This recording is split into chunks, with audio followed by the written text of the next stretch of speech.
Hello, my dear friends. If you enjoy this story, please consider giving it a like and subscribing to the channel. Thank you for your support, and now let's begin. I will tell you something that is not usually said out loud.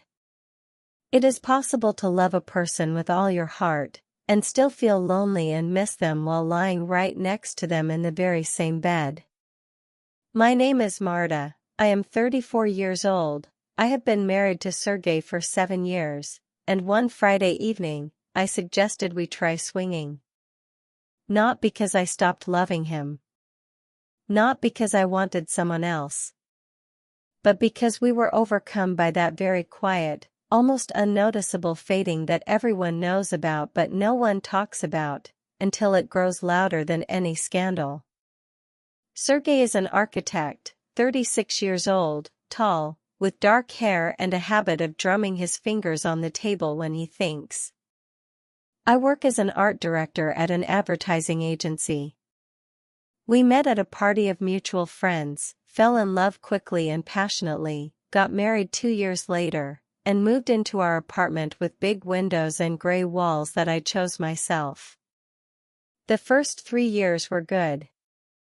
Real, alive, with fights and reconciliations, last-minute trips, and nights after which you didn't want to get out of bed. Then came the 4th, 5th, and 6th years. Not bad. Just flat. Dinner at 7:30, TV shows until 11, intimacy on Fridays, habitual, neat, like an item on a weekly schedule. We didn't fight. We barely ever talked about anything important. We were polite to each other the way you are polite to a good neighbor whom you respect but don't exactly look forward to seeing. That evening started as usual.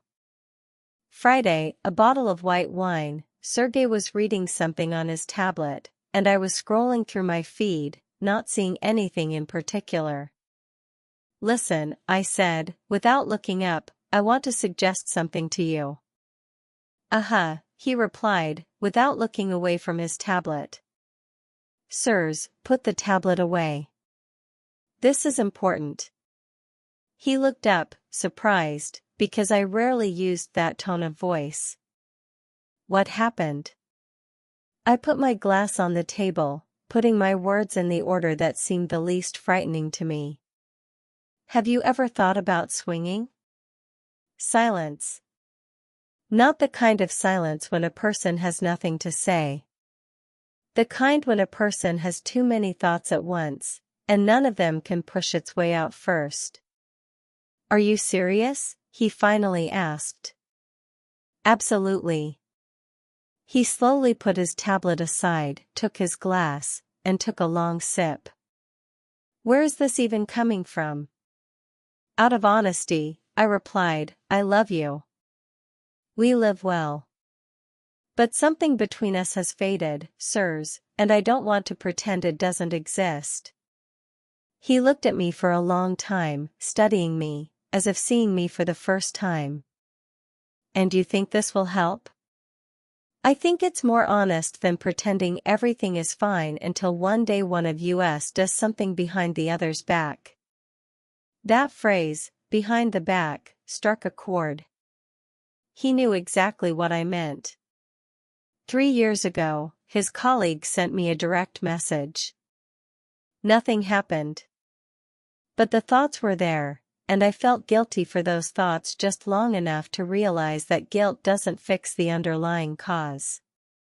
What exactly are you proposing? Sergey asked, and the confusion was already gone from his voice. There was interest. Cautious, almost frightened, but interest nonetheless. One party, I said, no obligations. We watch, we socialize. If either of us says stop, we stop immediately, no hard feelings. And what then? I don't know, I admitted honestly, but I feel like we need something that neither of us expects. Sergey looked out the window for a long time, at the city lights beyond the glass. Then he turned to me. All right, he said quietly, but we set the rules together.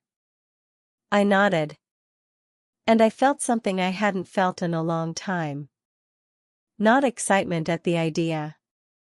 Fear, alive, real, the exact kind that means, this matters.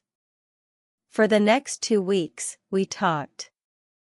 Really talked, longer and deeper than we had in our last 2 years together. Sergey came into the kitchen the next morning with coffee and a sheet of paper. I was thinking last night, he said, sitting down across from me, and I wrote a few things down. I took the sheet. His handwriting is that of an architect, precise, without any unnecessary flourishes. First, no secrets from each other. I read aloud, everything that happens, we discuss before and after. Second, a stop word, and everything stops, no questions asked. Third, no separate meetings with partners without the other's consent. I didn't finish writing the fourth one, he added. What is the fourth one? He paused for a moment. If either of us wants to stop for good, we stop. No pressure, no explanations. I looked at him closely. Behind those words stood something much bigger than just a checklist item.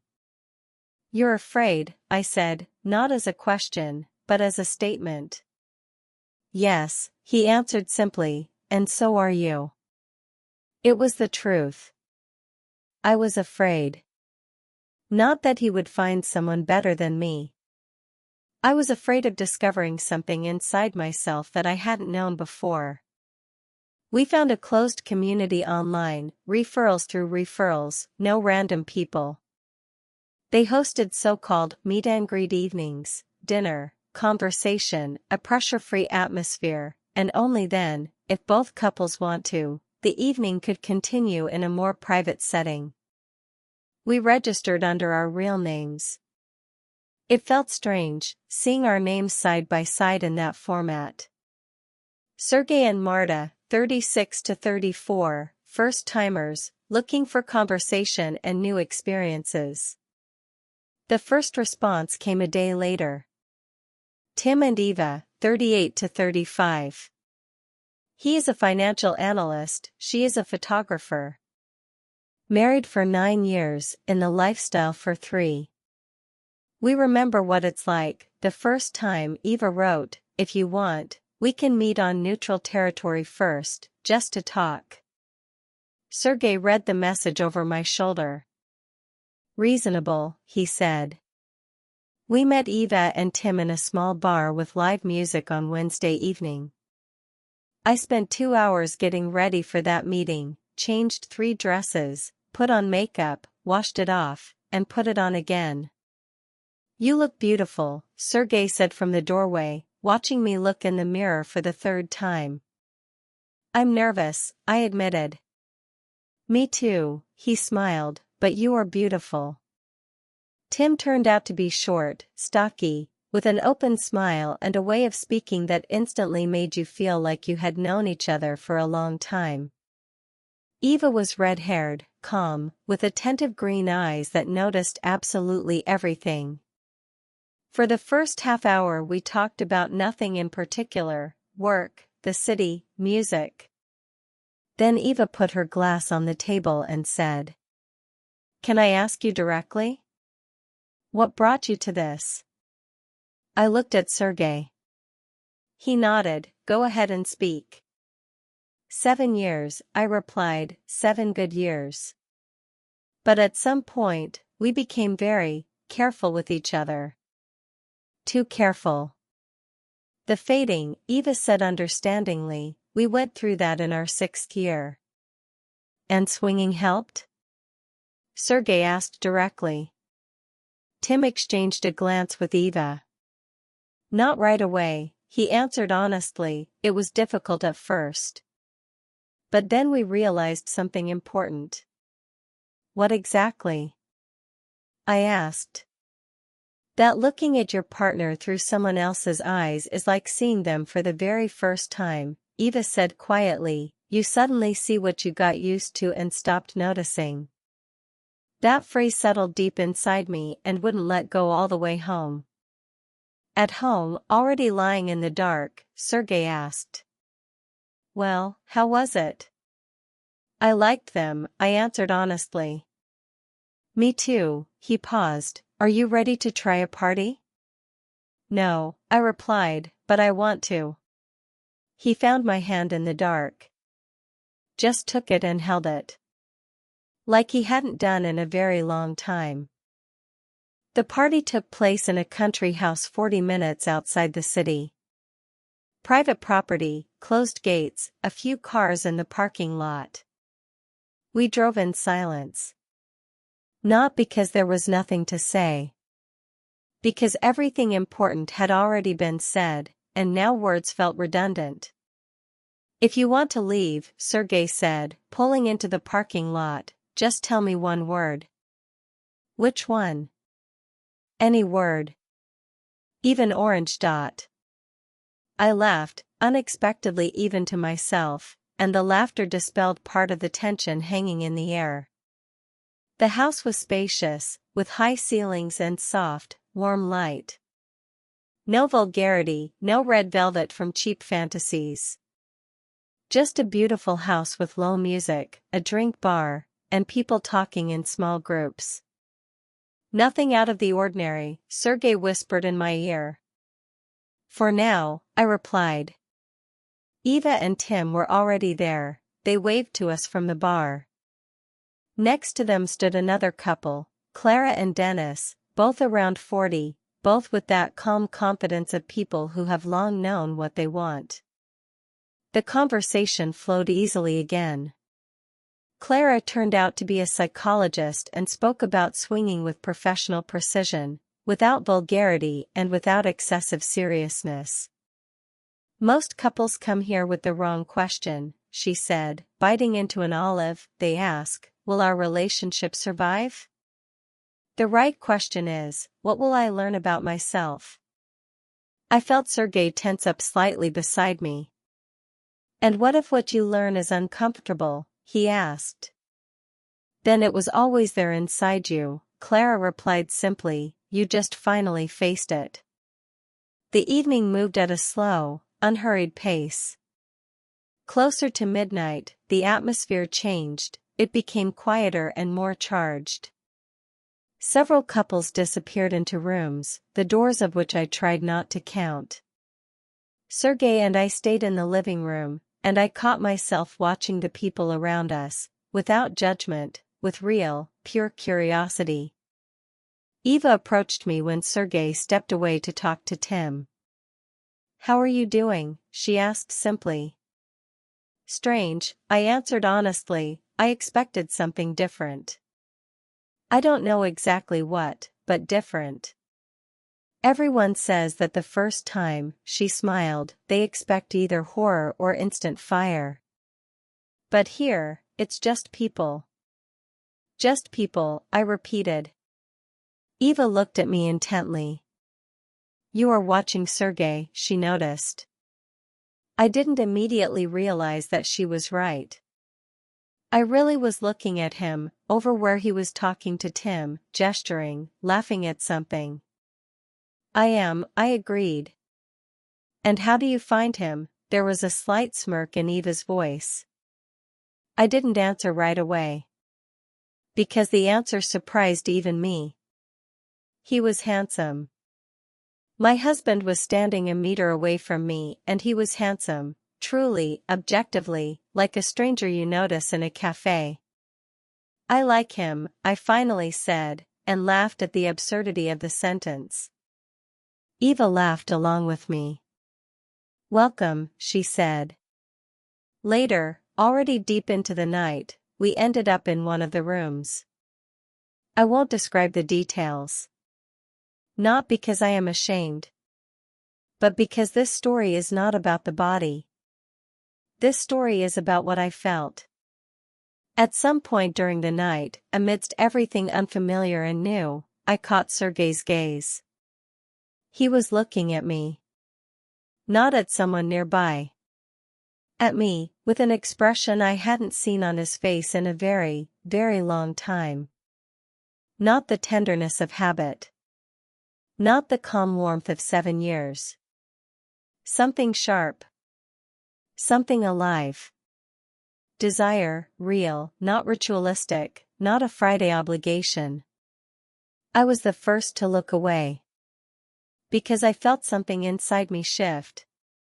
Quietly, almost imperceptibly, like a piece of furniture that was moved by an inch, and you don't immediately understand what exactly has changed, but you feel, things are no longer the way they used to be. We drove back home at 4 in the morning. The city was empty, only streetlights and occasional cars. Sergei drove, I looked out the window. The silence was different than on the way there. Not tense. Saturated. Like the air after a thunderstorm, heavy, humid, but clean. "Are you okay?" he finally asked. "Yes," I answered, "are you?" "Yes," he paused, "I need some time to process exactly what I'm feeling." "Me too." We didn't say anything else until we reached the house. I lay down without taking off my makeup, just fell onto the bed and stared at the ceiling. Sergei lay down beside me. A minute later, his hand found mine, in the exact same way as on the night we agreed to try this. Only now, this touch felt different. Intentional. I closed my eyes and thought about his gaze, the one in that room. About how long it had been since I saw that look in his eyes. About the fact that this exact feeling, the feeling of being truly seen by him, was what I had been missing all these years. And that it took a stranger's room and unfamiliar people for me to finally see it. In the morning, I woke up before him. My feelings were strangely orderly for someone who had only 4 hours of sleep. No shame. No euphoria. Something resembling curiosity toward myself, as if I had read the first chapter of a book and was waiting to see what happens next. Sergei came out half an hour later, wearing an old gray t-shirt, holding a cup of coffee. He stood next to me, leaning against the balcony railing. "Good morning," he said. "Good morning." Silence. Not heavy, but cautious. "I was thinking last night," he began, "while you were asleep." "About what?" "About you," he answered simply. "I looked at you there and thought, I forgot what you are like." I turned to him. "What do you mean, forgot?" "Not in a bad way," he shook his head, choosing his words carefully, as he always does. "I got so used to you being there that I stopped actually seeing you." "Do you understand?" "Not that I didn't notice you, but I stopped truly seeing you." Those words landed exactly where they needed to. Because that was exactly what I had been trying to explain to him that Friday with the glass of wine. "Eva told me something similar," I said, "that looking at your partner through someone else's eyes is like seeing them for the first time." "She's right," Sergei nodded. A pause. "And what was it like, seeing me for the first time?" I asked with a touch of irony. He looked at me seriously. "I love you." 3 words. Simple, unadorned. I felt a lump form in my throat, not from grief, but from something entirely opposite to grief. "You're an idiot," I said quietly, my voice betraying me with a slight tremble. "I know," he agreed. We stood on the balcony, shoulder to shoulder, as Sunday morning unfolded before us slowly and unhurried. "Do you want to go again?" he asked. I thought about it. "Yes," I answered honestly, "but for a different reason now." "For what reason?" "I want to understand if what I felt was just an accident, or not." He nodded without asking anything else. He understood. The second party was 3 weeks later. In those 3 weeks, something changed between us, subtly, almost imperceptibly, but I felt it in the small things. He started looking at me during breakfast. Just lifting his eyes from his cup and looking. I began to notice how he walked into a room. The sound of his steps, the smell of his coffee, the way he threw his jacket over the back of a chair, all of this became noticeable again, just like in the very beginning. We talked at night. Not about swinging, about us. About things we hadn't said out loud in a long time. "Do you remember how we met?" he asked once in the dark. "I remember. You spilled beer on my shoes and said sorry in a tone that sounded like it wasn't your fault." He laughed, sincerely, like a boy. "Because it wasn't my fault. Mark pushed me." "Of course he did." "Really?" We laughed in the dark like we were 25 again, and that was better than anything that happened at the first party. For the second party, I wore a red dress. When Sergey saw me, he stopped in his tracks at the door and just said, "Wow." Oh, wow. I felt seen. Again. This time, the party felt different. Either I was different, or I was just looking at it through a different lens. Less anxiety, more observation. I saw the couples, how they held close, how they exchanged glances, how they caught each other's eyes across the room. Eva was there again. We stepped aside with our glasses. "You've changed," she said, studying my face. "In what sense?" "Back then you were tense. Now, you're different." "Curious." "I find it interesting here," I agreed, "interesting to observe." "Observe whom?" I nodded toward Sergey. He was standing with Tim and another man I didn't know, saying something, smiling. That exact smile that I saw at the beginning of our relationship and then stopped noticing. "Him," I replied. Eva followed my gaze. "A good man," she said. "I know," I answered, and for the first time in a long while, it sounded not like a mere statement of fact, but like a discovery.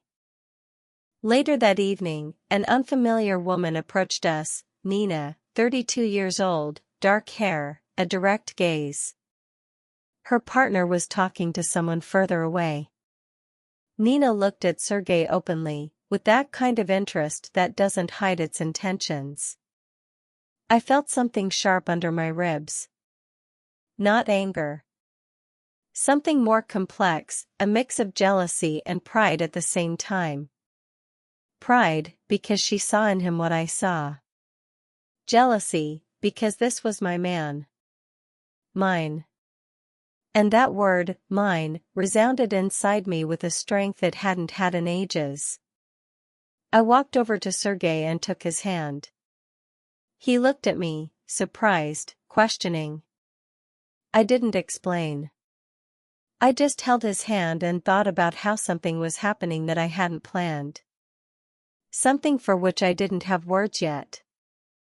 The drive home this time was different. Sergey talked, about the evening, about the people, about Tim, who told a funny story about a client. I listened and thought. Thought about Nina's hand, which had almost touched his shoulder. About my jealousy, unexpected, hot, alive. About the fact that this jealousy, for some reason, didn't make me angry, but woke me up instead.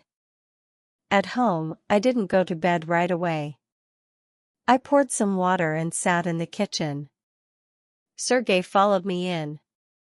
"You're quiet," he said. "What happened?" "Nothing bad," I answered slowly. "I'm just trying to understand something." He sat down across from me. "Tell me." I put my glass on the table and looked straight at him. "Tonight, I felt jealous." "Of me?" "Because of you," I corrected him. That woman, Nina, looked at you like that, and I felt something sharp. Not anger, but something close to it. Sergei remained silent, letting me speak. And I realized something important. I continued. I wasn't jealous because I was afraid of losing you in a literal sense.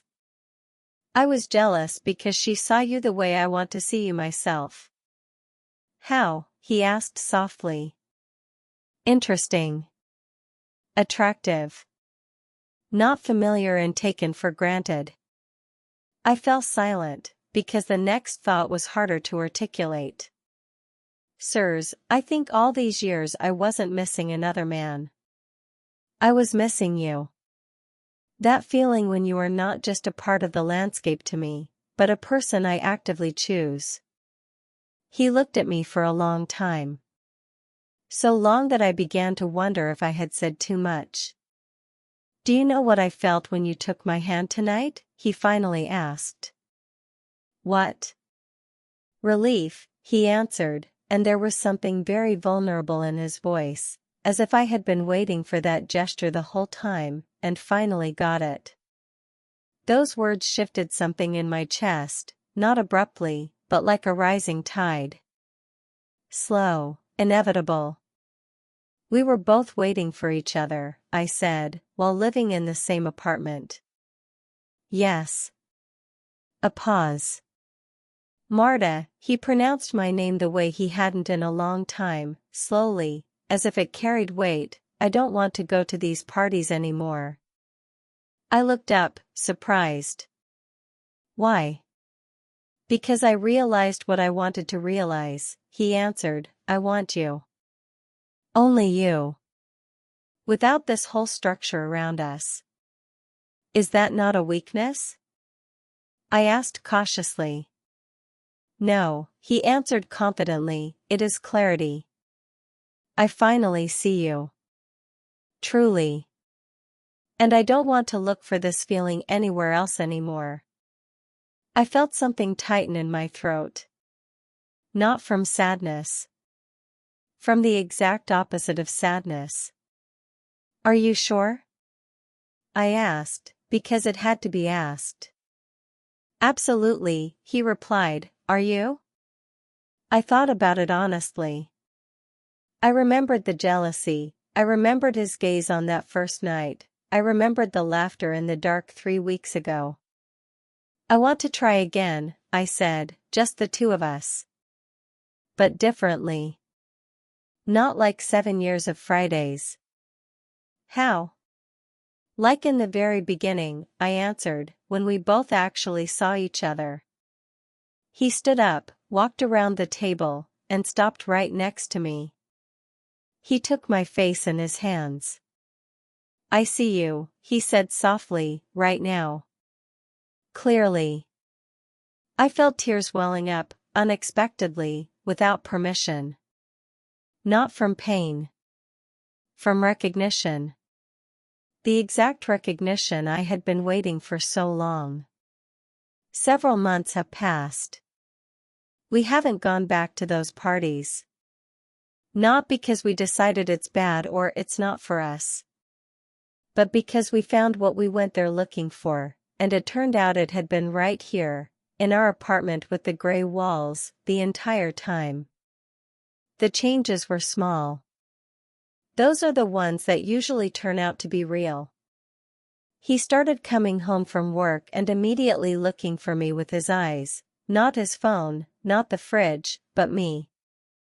I began to notice his hands, how they move when he draws something on paper, how he holds his cup, how he brushes hair away from his face. We started talking at night again. About important things and silly things, about work and childhood, about what we are afraid of and what we want. One evening, while we were lying in the dark and he was telling something funny about a colleague, I caught myself thinking, I am happy. Not fine, not good, not okay. Happy, sharply, tangibly, just like when I was 25. Sirs, I interrupted him. What? I am happy. He went quiet for a second. Right now? He asked, as if clarifying. Right now. He paused a little longer. Me too, he answered simply. We didn't say anything else that night. We didn't need to. I thought about it later, for a long time, on different days, about what had happened to us. And I realized this. We didn't save our marriage with swinging. We didn't find the answer in someone else's arms or in the closed rooms of a country house. We found the question. The right question, the very one Clara the psychologist meant, not will the relationship survive, but what will I learn about myself? I learned that I wasn't missing novelty. I was missing the feeling of being seen. The feeling that I am making a choice, rather than just continuing by inertia. That sharp, almost painful feeling when the person next to you is not background scenery, but the main character of your story. Sergei learned that the fear of loss can turn into a sense of value. That sometimes you need to shake what you hold to habitually, not to break it, but to make sure you are holding it tight. One day I ran into Eva in a coffee shop, by accident. She walked in for a latte. I was sitting with my laptop. We talked for 2 hours. So, how are you guys? She asked. Good, I answered, truly good.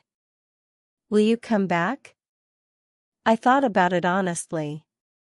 I don't know, I replied, right now, no. We have plenty to explore on our own without it. Eva smiled, that exact smile I noticed on that first evening in the bar. That's the best answer I've heard, she said.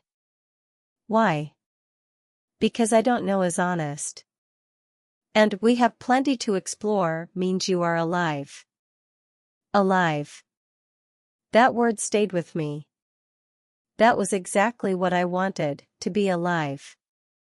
Not a perfect relationship from Instagram. Not 7 years of quiet politeness. Not the adrenaline of someone else's embrace.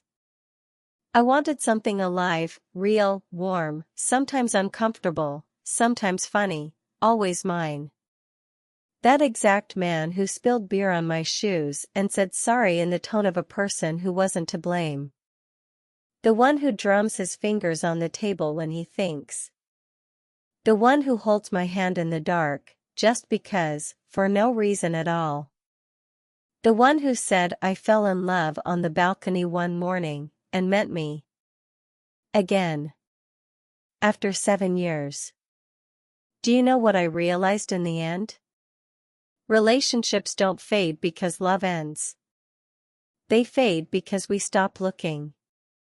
And sometimes you need something completely unexpected, a conversation over a glass of wine, an unfamiliar house, a stranger's look at your person, to learn to see what was right beside you all along. And now I want to ask you, dear listeners. Have you ever had that feeling in your relationship, that love is there, but something has faded? What did you do to feel your partner next to you again, not by habit, but by choice? And what do you think, can you bring back what was lost inside a couple without looking for it on the outside? Write to me in the comments, your story truly matters to me.